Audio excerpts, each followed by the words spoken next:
se razganja. Slovenske pomladi se ne da več ustaviti. Pridite na cvetno nedeljo na volišča in si vzemite prihodnost. Program moje stranke Socialistične zveze Slovenije je vrniti slovensko družbo in njeno državo v naše realno, zgodovinsko, kulturno in razvojno okolje. Konfederalne ureditve Jugoslavije ne gre obljubljati za to jesen ali drugo leto. Delovanje zveze ne bo omejeno v začetnem obdobju, pa se bomo zauzemali za parlamentarno večstrankarsko in demokratično republiko Slovenijo v okviru SFRJ. Slovenski demokrati v Združenju Demos ponujamo resnično spremembo v sodobno evropsko družbo. Pri tem bomo ravnali premišljeno in modro, vendar tudi brez oklevanja, saj z njo ne mislimo čakati na konec tisočletja. Smo za samo odločbo, o kateri se naj izrečejo državljani Slovenije na referendumu.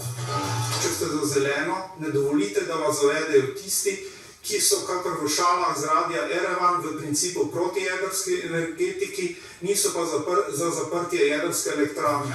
Mislimo tudi, da nam ta projekt ekološke razvojne filozofije edini lahko omogoči preživetje v svetovnem konkurenčnem prepihu, povezava s svetovnimi središči razvoja in s tem vsakemu od nas prinese socialno varnost. Včasih se zdi, da se kmetje zanimamo le za kmetijske probleme. Pa ni tako. Smo del slovenske družbe in se nas tičejo vse javne stvari, prav tako kot vsakega Slovenca. Novo ustvarjena vrednost pa naj se v oblike delnic razdeli delavcem, ki so jo zadnjih 45 let ustvarjali. Vsaj ena obljuba komunistov naj se izpolni. Ustvariti bo treba družbo različno bogatih, ne pa družbo enako revnih ljudi. Ženske ne moremo čakati na uresničevanje velikih ciljev, ki jih stranke obljubljajo. Otroke moramo nahraniti in obleči danes.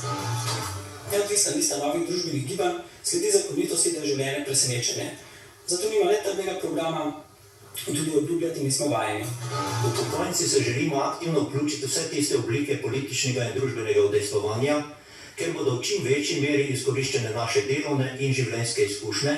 Skratka, ne želimo biti odrinjeni na obrobje življenja. Stranka Sirih Antrejev, upokojencev Slovenije, je na svojem prvem občnem zboru 14. marca na Rogli s tajnim glasovanjem pristopila demokratični opoziciji.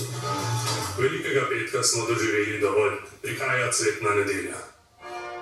Mimogrede, srce bije na levi strani, ne? Spomnite se tega, ko prijete na volišče.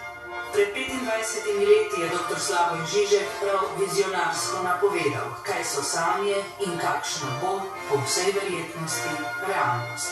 Zato mislim, da je v sedanjem trenutku še toliko večja nevarnost dveh drž. Ali da si poiščemo neke nove sanje, ali pa cinizem. In tukaj bi apeliral na vse volilce, za kogarkoli se že odločijo, da predvsem ne vzamejo resno te volitve. Da ne zapadajo v tej propagandi, politika je kurba, nič se ne bo spremenilo in podobno.